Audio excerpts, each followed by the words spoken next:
भारत की इस विविधता भरी भूमि में, जहां हर कोने में सांस्कृतिक विविधता है, एक प्राचीन सामाजिक व्यवस्था अभी भी जीवन और निर्णयों को आकार देती है, जाति व्यवस्था।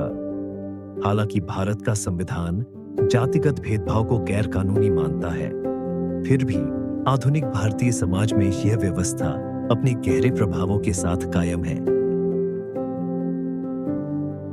नमस्ते दोस्तों, आज हम बात करेंगे एक ऐसे मुद्दे पर जो सदियों से हमारे समाज का हिस्सा रहा है, जाति व्यवस्था।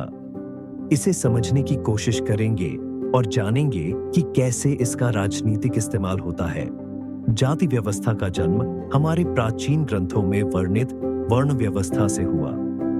4 वर्ण ब्राह्मण, क्षत्रिय, वैश्य और शूद्र समाज को व्यवस्थित करने के लिए बनाए गए थे, लेकिन यह व्यवस्था धीरे धीरे जन्माधारित हो गई।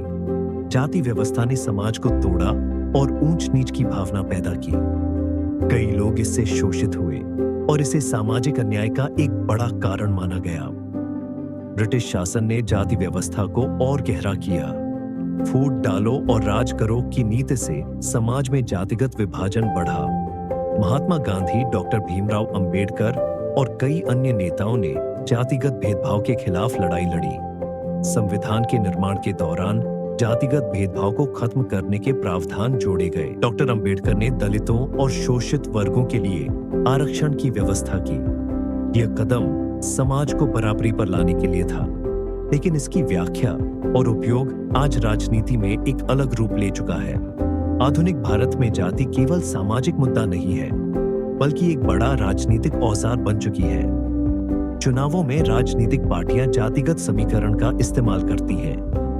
हर पार्टी एक विशेष जाति के वोट बैंक को अपने पक्ष में करने की कोशिश करती है। आरक्षण, जो कभी समानता लाने के लिए लाया गया था, आज कई बार राजनीतिक हथियार बन चुका है। इससे समाज में बहस और संघर्ष बढ़ता है। कुछ इसे जरूरी मानते हैं तो कुछ इसे समाप्त करने की मांग करते हैं।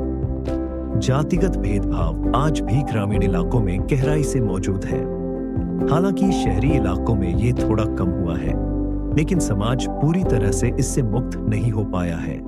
जातिगत राजनीति और भेदभाव समाज की एकता और प्रगति में बाधा बनते हैं। तो क्या इसका समाधान है? सबसे पहला कदम है जागरूकता। हमें जाति से ऊपर उठकर एक इंसान के रूप में सोचना होगा। शिक्षा, रोजगार और सामाजिक सुधार ही हमें एक समान समाज की ओर ले जा सकते हैं। राजनीतिक दलों को भी जातिगत समीकरण से ऊपर उठकर नीतियां बनानी होंगी। हम एक ऐसे भारत की कल्पना करते हैं जहां इंसान की पहचान उसकी काबिलियत से हो, न कि उसकी जाति से। क्या आप भी इस बदलाव का हिस्सा बनना चाहेंगे? दोस्तों, यह मुद्दा बहुत गंभीर है और हमें इस पर सोचने और काम करने की जरूरत है। अगर आपको यह वीडियो पसंद आई हो तो इसे लाइक और शेयर करें। कमेंट्स में हमें बताएं कि आप इस विषय पर क्या सोचते हैं। और हाँ, चैनल को सब्सक्राइब करना ना भूलें। धन्यवाद।